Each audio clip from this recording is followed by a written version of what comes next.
Plot, I hope, is starting to unfold now. We're looking at works which are basically to do with glimpses and fragments and moments rather than complete whole images. There's a kind of underlying worry or question or criticism in the work we're looking the work that we're looking at about the nature of the visible world and how stably it can be represented and known and understood.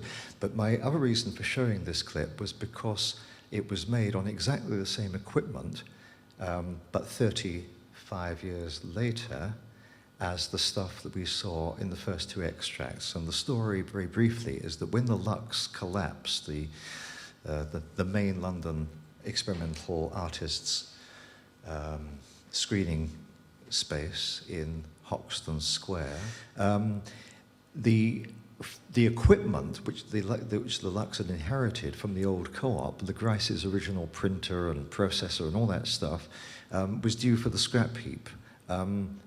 Karen Mercer and Brad Butler literally picked it up, reinstalled it in North London at their workshop space called Nowhere, and made it work again, and have since then run workshops and teaching sessions and artist facilities so that people who want to work frame by frame in film can now do so.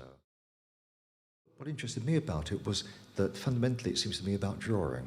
Just as some of what we've been looking at is really printmaking and painting, this is drawing. It's very graphic. Let's say just black against white. And the soundtrack, like several digital pieces we're going to look at, is fragmented in a way that seems to work with the image. What I'm hoping is that as the extracts unfold, a kind of related language of form is going to be seen running across a lot of very diverse work, regardless of the medium. Doesn't matter if it's film, digital, that seems to me irrelevant. What seems to be relevant is the way in which certain shapes and signs and clusters of shapes of and signs are emerging. This is a piece by a much younger filmmaker, now in his early 30s, called Simon Payne. What he's showing here is a work called Thirds. There are two projectors, both of them showing pure colors, but they're overlapping so that the color that you see in the middle is produced by the two projectors, not by a third projector, so that the colors fuse together. Liverpool, 223355.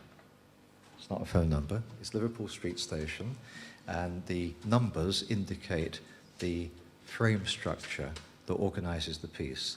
It's a series of fragmented shots of people and spaces in a railway station, and it's by a film video maker called Sue Kay. It's not exactly frame by frame, it's kind of more field by field, because digital media doesn't strictly have frames. It has the equivalent of frames expressed rather differently, because all electronic imaging is streamed rather than the succession of photograph after photograph that you get with classic film. There is no motion in this work, you see. Just as really there isn't motion in anything that we see move. It's all the product of illusion. What Sue Kay is doing is taking what was originally a zoom shot, continuous zoom, breaking it down into various colored fields, just as people did 30 years ago with their film printing machines, and interspersing those zooms with other kinds of image. And the sound is as relentless as the pictures, and the whole thing goes on for about 17 minutes.